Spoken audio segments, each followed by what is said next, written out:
Hello दोस्तों, नमस्कार। हम किरण शर्मा, हमारे यूट्यूब चैनल में आप सभी का स्वागत है। देखिए दोस्तों, हमारी ये दीदी आई हैं, इनको हम सही बहुत ज्यादा मानते हैं। बहुत मुझे अच्छा लगता है इनसे मिलके। दोस्तों हम आए हैं, आज हमको इनवाइट की हैं, तो आए देखिए। आप लोग समझ चुके होंगे क्या हो रहा है बनेगा आज। बनेगा क्या आप लोग समझ रहे होंगे। भैया, क्या बनेगा आज?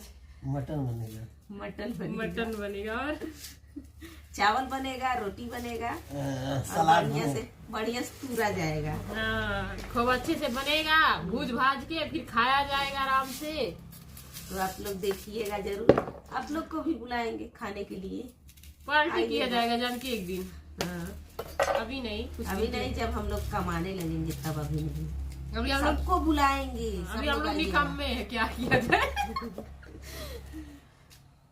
अभी कट रहा है प्याज। दोस्तों, ये चाकू देखिए, इसे आदमी